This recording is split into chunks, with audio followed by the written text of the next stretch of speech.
Hadis tentang masalah ahlul bait itu diucapkan oleh Rasulullah bukan untuk ahlul bait, tapi untuk orang-orang lain supaya mencintai ahlul bait. Jadi kalau demikian berarti ahlul bait, apalagi oknum-oknum habaib yang mengaku dirinya cucunya Rasulullah, itu jangan sekali-kali menggunakan hadis ini di depan orang lain, karena ini hadis bukan untuk Anda. Ini untuk orang supaya mencintai ahlul bait. Assalamualaikum warahmatullahi wabarakatuh. Waalaikumsalam warahmatullahi wabarakatuh. Zaman sekarang memang yang sedang viral itu adalah ada oknum habaib yang membangga-banggakan nasabnya kepada Rasulullah. Sekarang saya tanya, kalau seumpama dia itu membangga-banggakan nasabnya kepada Rasulullah, saya tanya dasarnya apa? Kalau seumpama ada yang mengatakan dasarnya Quran, iya ada Quran. Kalau dasarnya hadis, saya tahu hadisnya ada. Tapi dasarnya apa? Ini adalah akibat orang tersebut tidak memahami konteks hadisnya Rasulullah. Ini akibat pemahaman keilmuannya tidak nyambung dengan para ulama. Sanad itu nggak penting matanya saja, tapi yang penting lagi pemahamannya harus nyambung, muttasil. Jangan cuma sanadnya, bukan sekedar qiraatul Qur'annya, tapi fahmul Qur'annya. Itu harus nyambung dengan para ulama, para kiai dan ulama-ulama salaf. Begitu juga kita belajar hadis, bukan sekedar matanya saja sanadnya nyambung, tapi pemahamannya itu juga harus nyambung. Kalau nggak nyambung repot seperti ini akhirnya. Hadisnya Rasulullah tentang masalah ahlul bait ada. Oh, saya itu jurusannya hadis loh. Ada. Itu kasusnya sama juga dengan yang kemarin tuh masalah sodakohnya Pak Yusuf Mansur. Ada enggak dalilnya dalam Al-Quran? Ada. Anfiqu mimma razaqakumullah. Ada. Hadisnya ada tidak? Ada. Tetapi saya katakan orang-orang yang membawa Al-Quran dan hadis untuk meminta sodako kepada orang lain, ini orang jahil. Kalau ada oknum habaib atau orang yang mengaku dirinya cucunya Rasulullah, membangga-banggakan nasabnya di depan orang lain, ini orang jahil. Orang yang sanad keilmuannya, pemahaman keilmuannya tidak nyambung dengan ulama-ulama salaf. Tidak seperti itu. Kalau dibilang hadisnya ada. Cuma Anda harus tahu bahwa hadis itu ada tempatnya. Quran itu ada tempatnya. Likulli maqalin maqam. Setiap semua ucapan itu ada tempatnya. Hadis tentang masalah ahlul bait itu diucapkan oleh Rasulullah bukan untuk ahlul bait, tapi untuk orang-orang lain supaya mencintai ahlul bait. Jadi kalau demikian berarti ahlul bait, apalagi oknum-oknum habaib yang mengaku dirinya cucunya Rasulullah, itu jangan sekali-kali menggunakan hadis ini di depan orang lain, karena ini hadis bukan untuk Anda. Ini untuk orang supaya mencintai ahlul bait. Contohnya begini, Al-Quran dengan hadis tentang masalah fadilah sodako itu bukan untuk orang yang minta sodako, tetapi untuk orang yang mau memberi sodako. Jadi jangan sekali-kali Anda itu kalau semua membuat proposal atau ingin dapat sodako dari orang lain, itu kemudian dalilnya Al-Quran dan hadis ini. Ini namanya godam orang suruh sodako dengan Al-Quran dan hadis. Inilah orang jahil, orang sesat, orang yang pemahaman dan penalaran keilmuannya tidak mutasil, tidak nyambung dengan para ulama salaf, salafus saleh tidak nyambung. Maka dari itu jangan sampai seperti itu. Jadi jangan sampai ini disalahgunakan orang lain. Mengaku dirinya bahwa saya itu ini kata Rasulullah seperti ini sekarang. Loh, ini hadis bukan untuk Anda. Ini hadis untuk orang supaya mencintai ahlul bait. Apalagi nasab daripada Ba'alwi ini lagi dipermasalahkan, ya kan? Masih banyak dipermasalahkan. Ya. Nah ini makanya jangan suka seperti itu. Ini bisa-bisa menjatuhkan nilai daripada hadisnya Rasulullah itu sendiri. Nilainya jadi jatuh gara-gara Anda, karena Anda salah menempatkan. Nilai Al-Quran dan hadis tentang sedekah bisa-bisa jatuh gara-gara Anda, karena Anda tidak bisa menempatkan. Akhirnya orang ketika didalili itu nggak mempan. Kenapa? Ya gara-gara Anda itu menyalahgunakan hadis dari Al-Quran dan Al-Quran, menyalahgunakan dalil untuk tujuan yang tidak benar dan ditempatkan pada tempat yang tidak benar. Makanya saya harapkan orang-orang semacam itu ngaji dulu lah. Gak usah banyak bicara Quran dengan hadis tuh. Anda tuh baca Qurannya saja masih belang-belentung, nggak pakai tajwid. Baca kitabnya saja udah dengan santri saya lebih pintar santri saya. Udah apalagi nahwu sorof dengan balaghah. Ya. Jangan dibilang nahwu sorof itu nggak penting. Penting. Anda mengatakan tidak penting, tapi ulama mengatakan wa nahwu aula awalan ayyu'lama idzil kalamu dunahu lam yufhama. La yufhamatul lan tu linafil abad. Tanpa nahwu sorof, maka Quran dan hadis tidak mungkin bisa dipahami dengan benar. Mungkin Anda bisa paham, tapi nggak benar. Contohnya, ya seperti tadi, membanggakan nasab dengan hadisnya Rasulullah, meminta sedekah dengan hadisnya Rasulullah dan Al-Quran. Ini gara-gara Anda tidak benar memahaminya. Kenapa? Anda tidak belajar, ilmunya tidak nyambung, pemahaman Quran dan hadisnya tidak nyambung dengan ulama salaf. Inilah perlunya sanad di dalam Nahdlatul Ulama di pesantren itu selalu ada. Bukan sekedar matanya saja, tetapi juga adalah pemahamannya. Jadi jelas nggak benar kalau ada habaib semata itu penyelewengan makna hadis. Itu bisa disebut bisa penipuan atas nama agama itu. Nggak boleh. Seperti halnya juga oknum-oknum yang meminta sedekah untuk menggunakan Al-Quran hadis. Ini sudah penipuan mengatasnamakan agama. Ini sudah penyelewengan makna dalil ini. Nggak boleh seperti itu. Dosa, wah dosa, jelas dosa. Sangat berdosa sekali. Tapi kalau orang semacam itu yang nggak ngaku dosa, udah biarin aja. Urusan dia dengan Allah, ya orang jahil namanya juga. Orang jahil tuh yang nggak tahu kalau dirinya salah juga nggak tahu. Nah itu seperti itu cara. Makanya belajar dulu lah yang benar. Belajar hadis yang benar, nahwu sorof yang benar. Nahwu sorof yang benar. Jangan dibilang, oh itu kan rafa nasab kan sama aja itu biasa. Jangan Anda bilang biasa.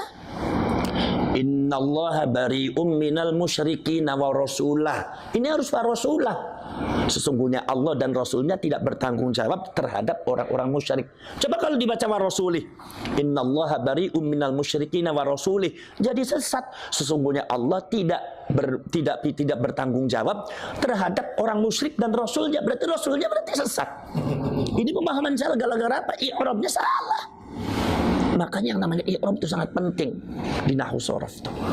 Belajar nahwu sorof dulu lah. Kalau Anda itu baca antara fa'il dan maf'ulnya nggak benar, baca bagaimana itu sighat fa'ala yufa'ilu, mana yang harus fa'ala, mana yang harus af'ala, mana yang harus majhul, mana yang maklum. Anda belum tahu, ya udah Anda jangan mendebat para ulama, para kiai lah. Orang jahil Anda tuh. Orang jahil nggak usah bicara, nggak bicara agama, nanti rusak agamanya nanti. Gara-gara Anda tuh.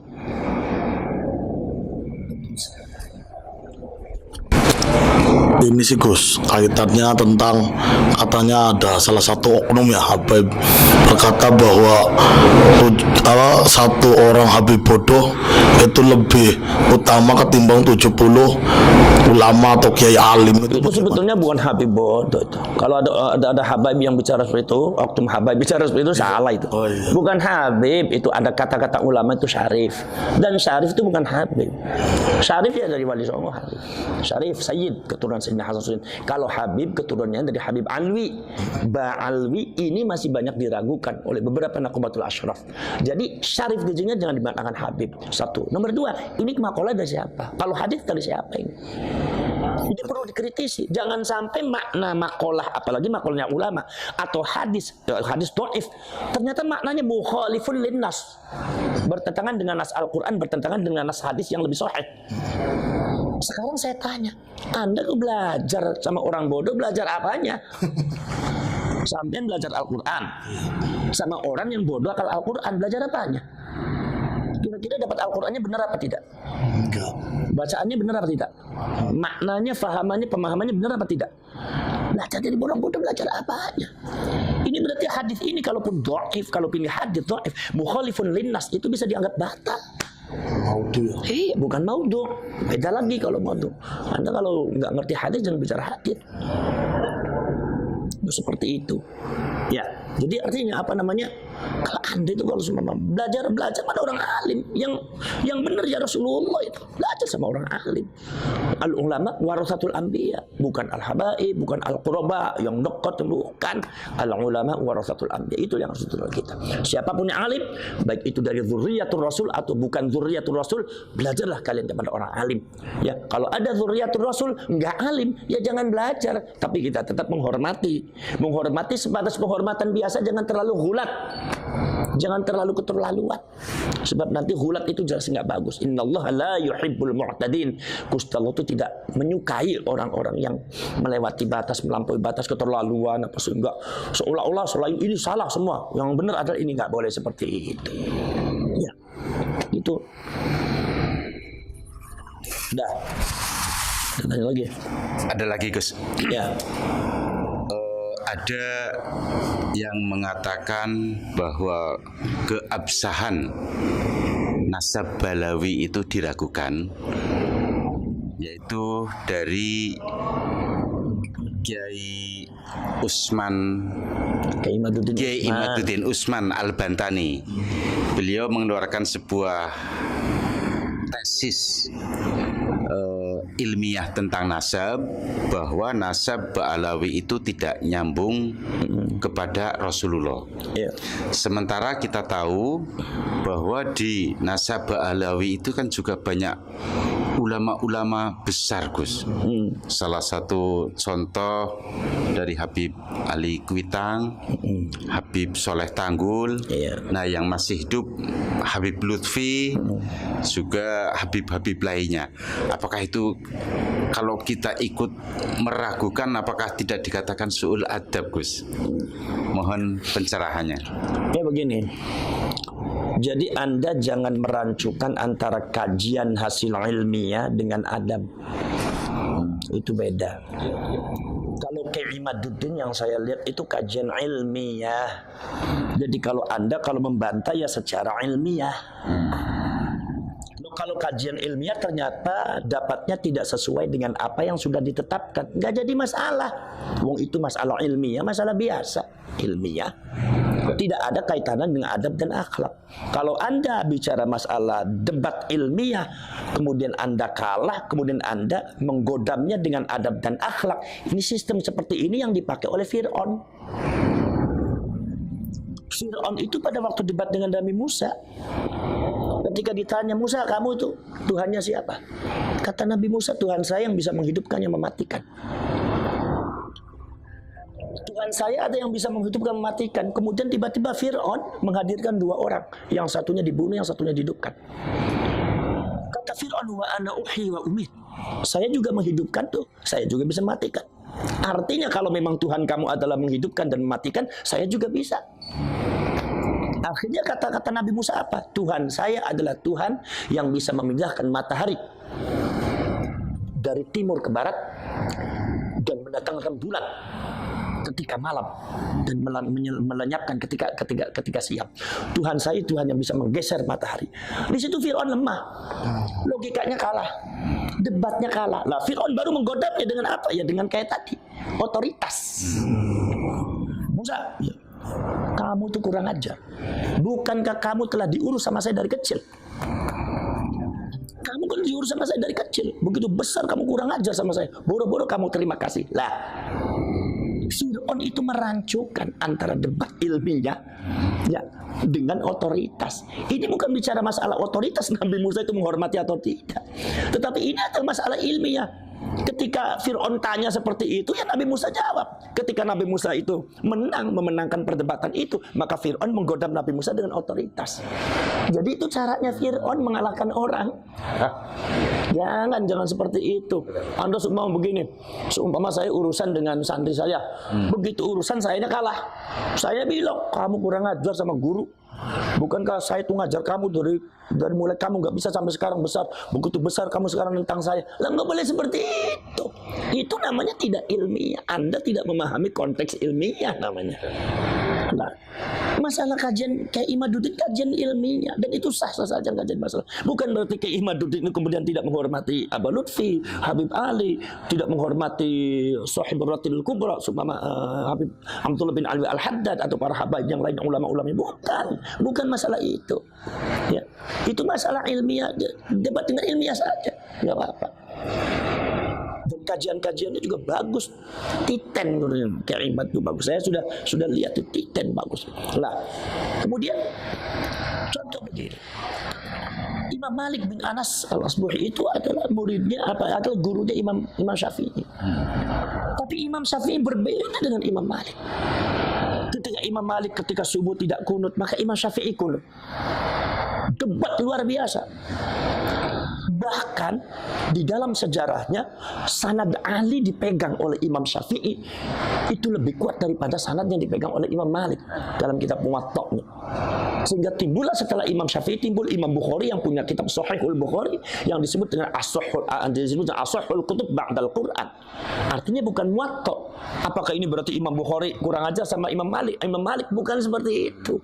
Atau Imam Bukhari kurang ajar sama Imam Syafi'i? Atau Imam Syafi'i kurang ajar sama Imam Malik? Oh, Anda jangan seperti itu, bukan itu. Ini adalah kajian ilmiah yang sifatnya peradaban keilmuan.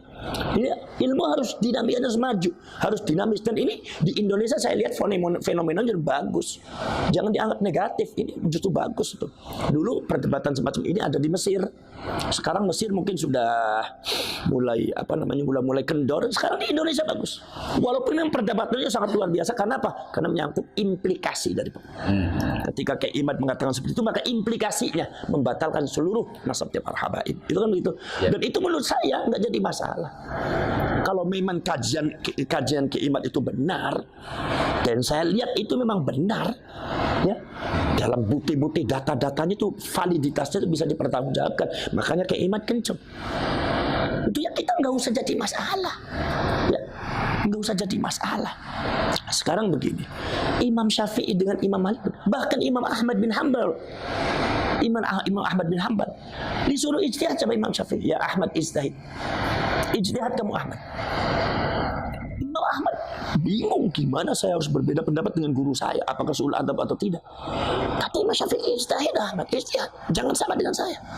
Akhirnya Imam Ahmad berijtihad dengan sekuat tenaga, barulah mendapatkan hukum-hukum yang berbeda dengan gurunya. Betapa luar biasa Imam Ahmad. Apakah Imam Ahmad itu kemudian ketika mengatakan Imam Syafi'i dalam hal ini guru saya salah, apa itu kurang ajar? Enggak. Apa itu suul adab? Oh tidak. Itu hal ilmiah.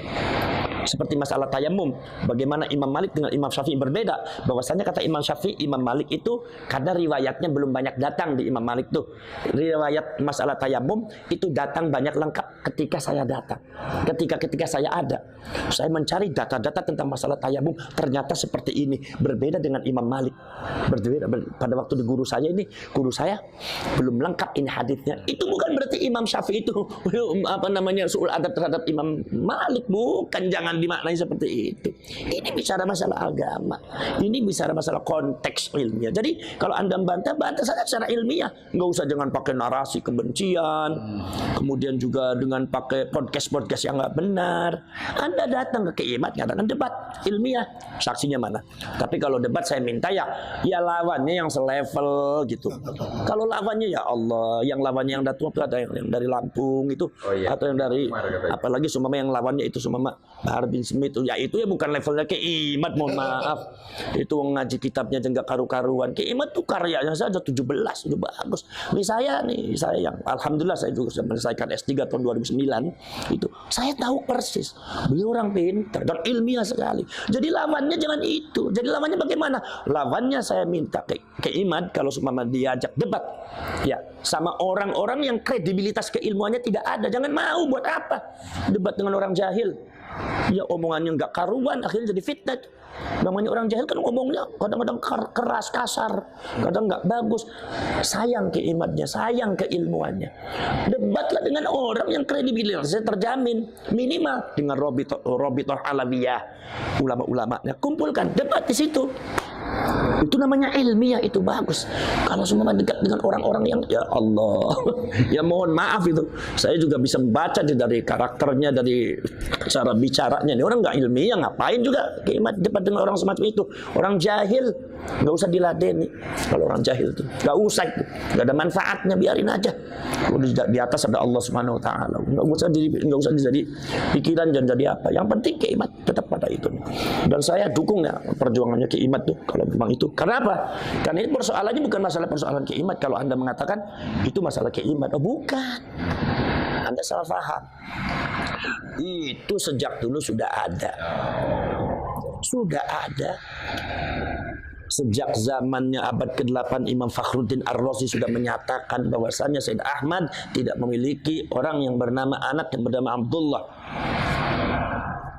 Sehingga pada waktu abad ke-13 Syarif Abdul Rafiq, penguasa Hijaz ketika itu dari Syarif Al-Hasani, itu melarang kaum Ba'alwi memakai nama Sayyid dan Syarif. Kenapa melarang? Karena beliau raja. Itu berarti kan sebelumnya sudah ada kajian, berarti kan sudah ada polemik, dan itu kata itu sudah ada ketetapan. Satu. Nomor selanjutnya yang terbaru di antara adalah salah satu naqib daripada Naqabatul Ashraf yang ada di Mesir. Itu salah seorang syarif yaitu Al-Hasan, itu juga mengatakan ada ibtalun nasab li ali Ba'alwi, membatalkan nasab bagi keluarganya Ba'alwi dengan catatan-catatan secara ilmiah. Itu seorang naqib, beliau seorang nasabah dari Naqabatul Ashraf yang ada di Mesir. Bahwa itu nasabnya Ba'alwi, kesimpulannya nasabnya Ba'alwi dari beberapa faktor-faktor yang sudah saya jelaskan, katanya nasabnya Ba'alwi itu adalah batilun ghairu sahihin, sudah batil ghairu sahih lagi. Berarti artinya apa? Kalaupun ada perdebatan, itu karena apa? Menurut mereka para nasabah yang ada di internasional khususnya Naqabatul Ashraf, semua baik ada di Irak ataupun ada di Irak atau ada di Mesir, itu mengatakan bahwasanya adanya nasab nyambung Ba'alwi adalah klaim sepihak dari Ba'alwinya atau dari ulama-ulama yang ada hubungan emosional dengan Ba'alwi, ya seperti yang dikemukakan oleh Kiai Imaduddin. Memang itu ada benarnya, karena yang berpendapat begitu bukan Kiai Imad aja, dulu udah ada. Saya juga waktu kecil sudah ada beberapa mbah saya dan dikasih tahu sama abah saya bahwasanya Ba'alwi itu memang terputusnya di Abdullah dan Ubaidillah. Saya saja waktu muda udah tahu seperti itu. Dan sebelum viral masalah ini belum ada, saya udah tahu bahwa itu sudah ada masalah. Jadi artinya ya Anda nggak usah debat dengan Kiamat, debat dengan semuanya, termasuk dengan Syarif Abdul Rafiq, Naqabatul Ashraf yang ada di Mesir, yang ada di Irak, dan yang lainnya, Imam Fakhruddin Ar-Razi. Itu jadi artinya ini masalah ilmiah, dan menurut saya nggak jadi masalah mau nyambung atau tidak. Yang penting artinya ketika ilmiah itu dikemukakan, itu Anda jangan bicara bahwa oh itu berarti kurang ajar sama ulama ini. Bukan. Namanya Aba Lutfi, namanya Habib Ali Kuitang, apalagi ya, kemudian Habib Abdullah bin Ali Al-Haddad Sahibul Ratib, kemudian seumpama para Habib Umar bin Hafiz, itu mereka adalah ulama-ulama besar. Itu mereka adalah waliullah, ulama besar, banyak muridnya, sahibul karamah wal barakah. Tidak berkurang karomahnya walaupun semua nasabnya nggak nyambung juga.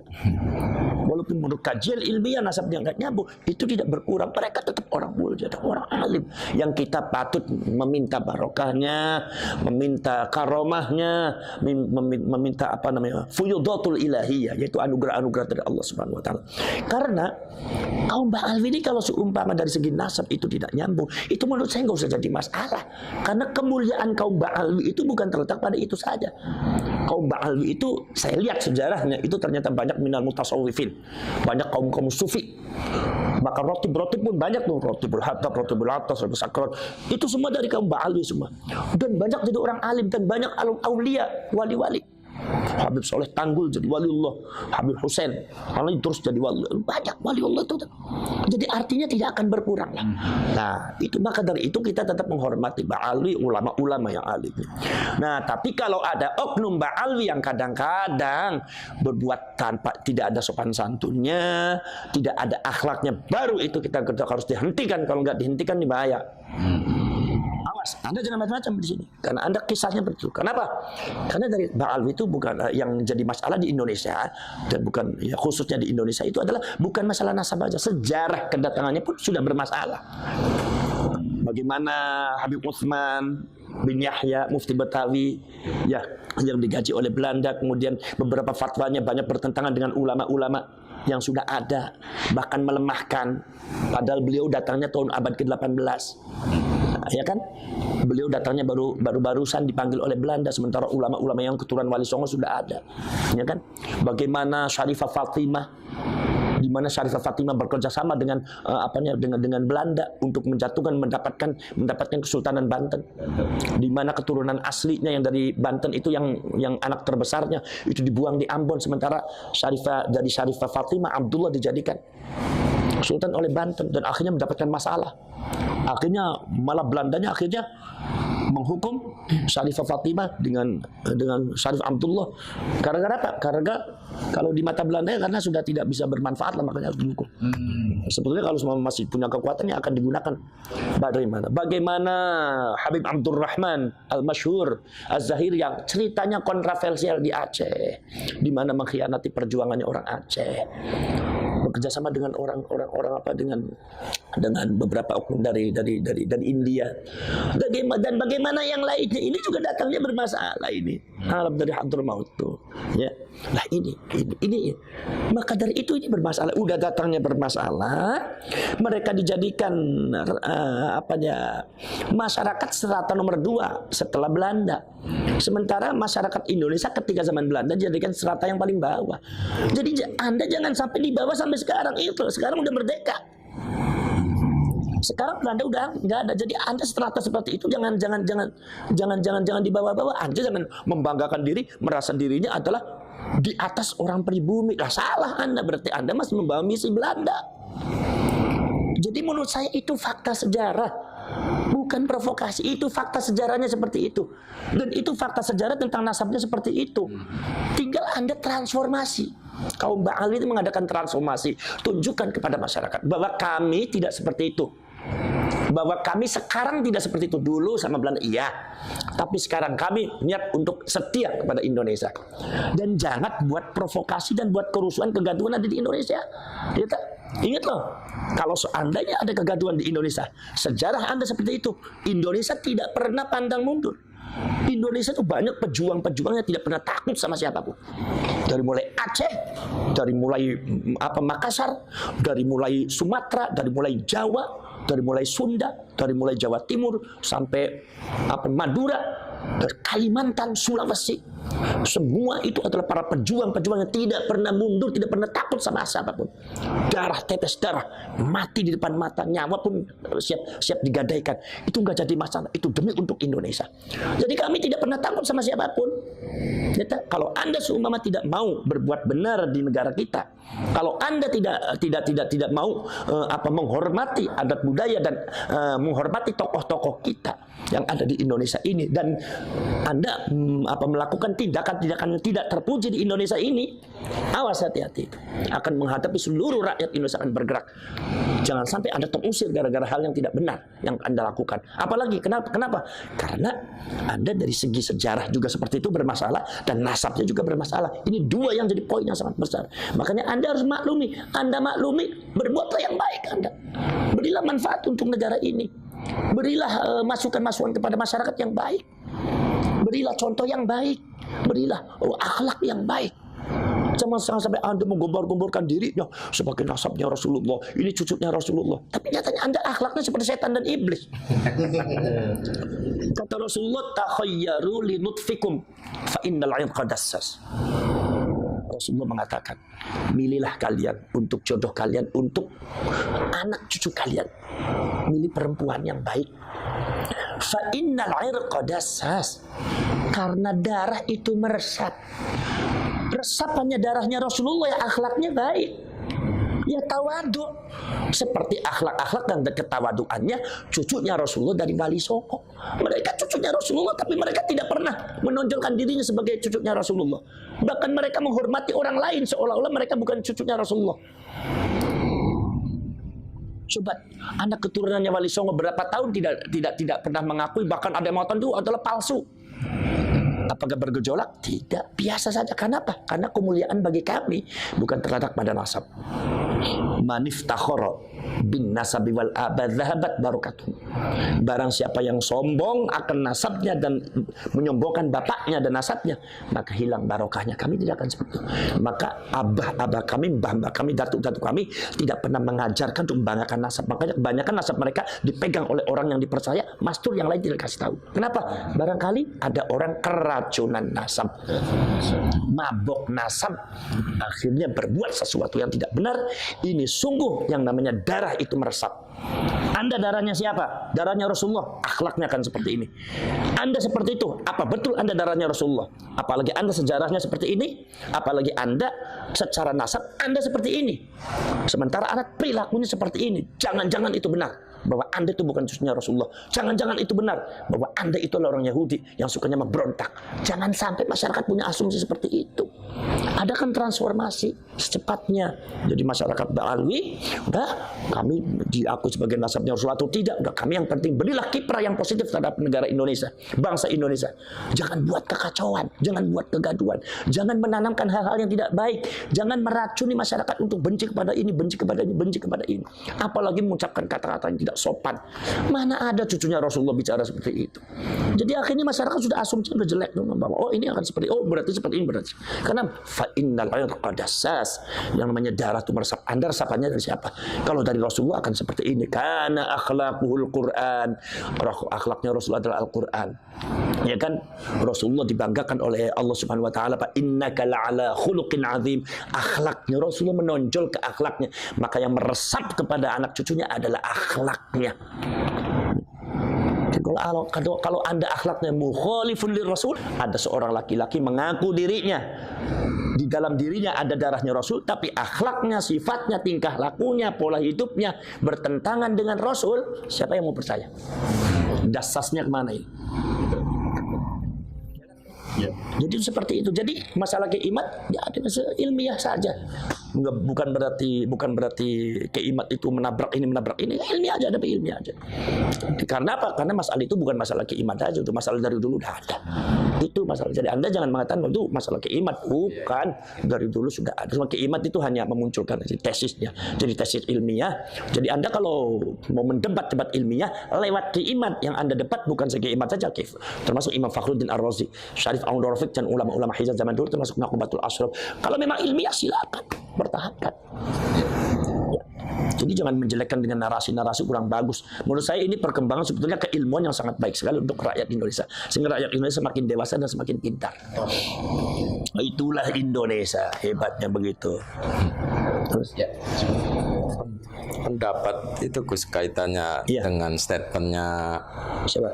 Nusron Wahid yang katanya yang menyuruh kau tes DNA untuk kaum habaib itu katanya kaum homoni lupus katanya, dan statementnya Buya Yahya itu juga Gus katanya kurang ajar katanya yang nyuruh tes DNA sama para habaib itu Gus. Sekarang saya tanya yang saya sama yang bersangkutan dasarnya apa? Kalau seumpama itu kurang ajar, lebih kurang ajar mana?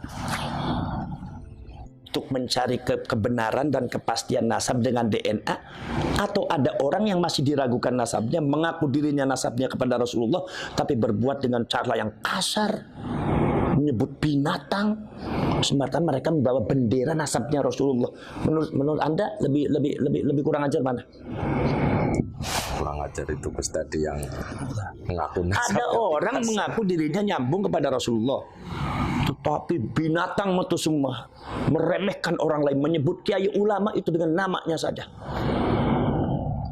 provokasi masyarakat, kata-katanya kasar, tapi mereka mengatakan saya adalah cucunya Rasulullah.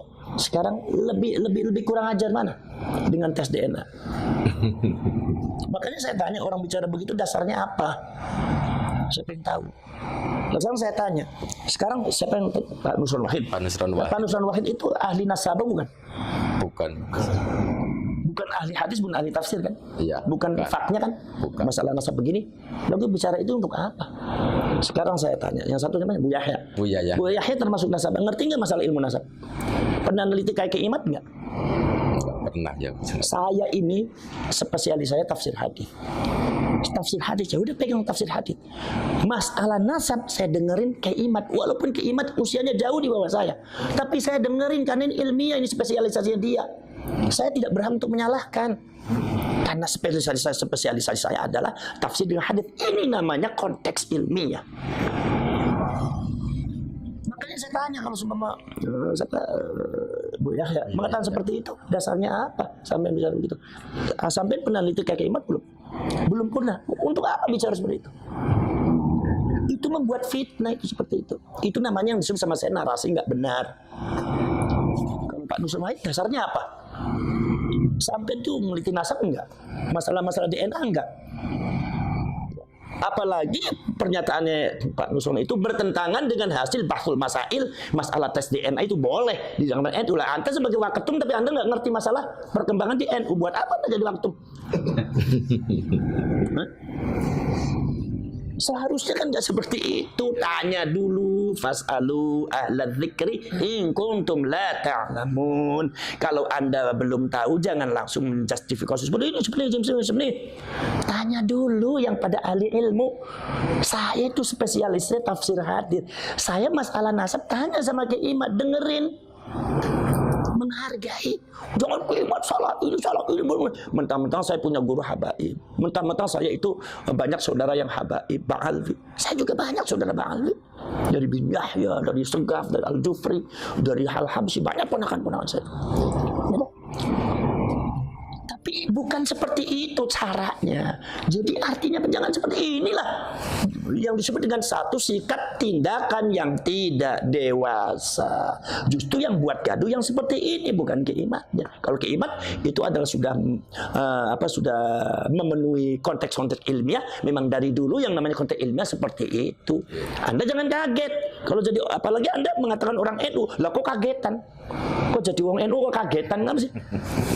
Jadi orang NU jangan kagetan, biasa aja. Gus Dur nggak pernah kagetan. Biasa aja kata, orang kok kagetan, benar kata Gus Dur, nggak usah kaget. Jadi apa dasarnya?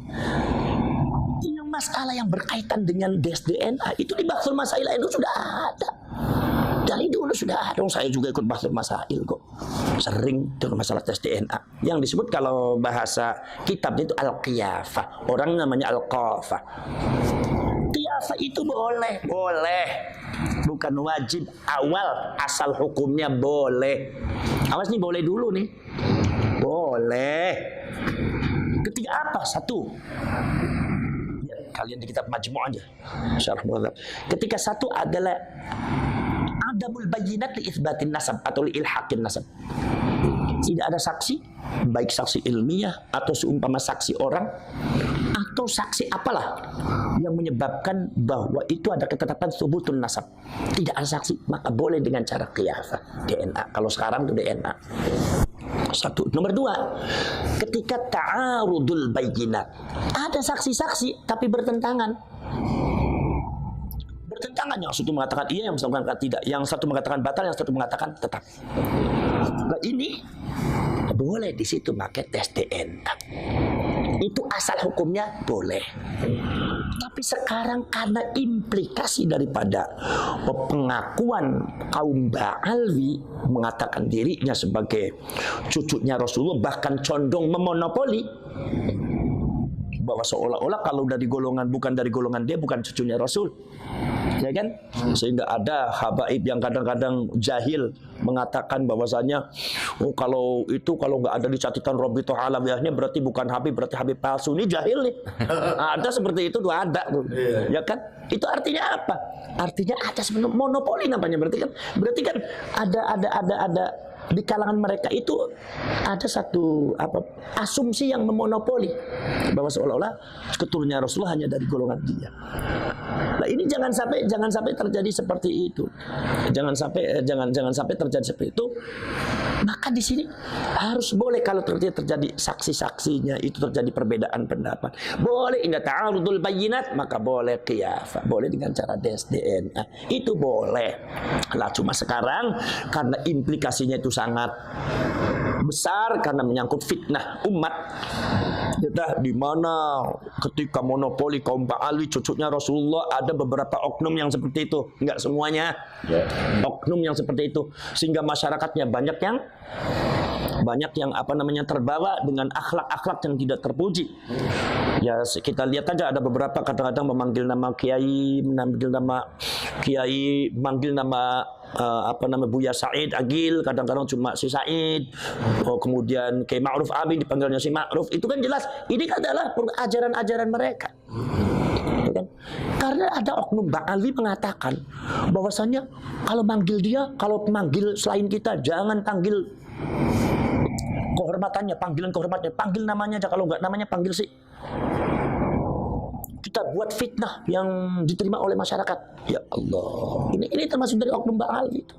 Sehingga kita sendiri bingung kenapa orang yang mengaku dirinya Rasulullah tapi kok seperti itu. Artinya ketika ini dibiarkan maka fitnahnya luar biasa. Sementara klaim mereka tetap saja bahwa Ba'ali itu adalah merupakan sunnahnya Kanjeng Nabi. Itu karena itu. Lah maka ketika itu menghormati cucunya Rasulullah itu wajib. Zuriatnya Rasulullah itu wajib. Maka dari itu itsbatun nasab, menetapkan nasab sebagai cucunya Rasulullah dengan wasilah-wasilah apapun, apalagi yang bersifat at-tibbus syar'i, kedokteran bersifat syariat, kata Imam Nawawi dalam kitab Majmu' seperti itu. Boleh al-isti'anah bit-tibbus syar'i, menggunakan dengan dokter yang bersifat syariah, itu boleh, diantaranya dengan tes DNA. Maka ini akhirnya tes DNA yang tadinya berupa wasilah karena ini sudah mendekati implikasi daripada maksud yang karena wasilah ini kemudian sangat penting menentukan daripada maksud. Tanpa wasilah ini maksud ini maka tidak akan bisa dicapai. Bagaimana mungkin kita akan bisa menghormati Rasulullah, keturunannya Rasulullah, kalau kita tidak tahu kalau itu keturunannya Rasulullah, kalau kita masih meragukan, ya kan? Maka dari itu di sini kan akhirnya apa yang disebut dengan usul fikih adalah al-wasail fi hukmil maqasid. Akhirnya wasilah dihukumi sama dengan maksud. Ketika maksud menghormati zuriatnya Rasul itu wajib, maka wasilah untuk mendapatkan itsbatun nasab li zuriatir Rasul itu juga hukumnya wajib. Jadi apa yang disebut oleh usul fikih yaitu adalah al-wasail fi hukmil maqasid. Wasilah bisa jadi akhirnya hukumnya sama dengan dimaksud. Dengan apa? Dengan tujuan. Jadi ketika kita itu wajib menghormati zuriatnya Rasul, tapi kita tidak tahu, bagaimana mungkin kita bisa menghormati zuriatnya Rasul kalau kita tidak yakin kalau itu zuriatnya Rasul? Kalau kita tidak tahu bahwa itu zuriatnya Rasul, maka kita ketika menghormati zuriatnya Rasul itu hukumnya wajib. Maka wasilah untuk mendapatkan itsbatun nasab li zuriatir Rasul juga hukumnya wajib. Akhirnya DNA itu juga akhirnya bisa jadi wajib untuk dalam rangka daf'ul fitnah, yaitu menolak fitnah, daf'ud darar, menolak bahaya. Ini kenapa? Karena ini dalam satu bingkai, satu pembahasan sejak zaman dahulu itu sudah banyak syak, keraguan, dan asyakku yuzalu. Keraguan itu harus dibuang. Ma la yatimul wajib illa bihi fahuwa wajib. Kita menghormati cucunya Rasul adalah merupakan tujuan kita, itu wajib.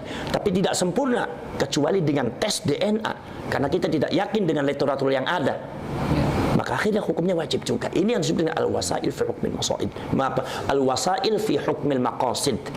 Ya ini jadi nggak ada dasarnya itu kalau Anda mengatakan ini nggak boleh, itu nakut-nakutin begitu, nggak boleh itu dalam ilmu. Itu nanti diketawakan sama kaum intelektual, diketawakan.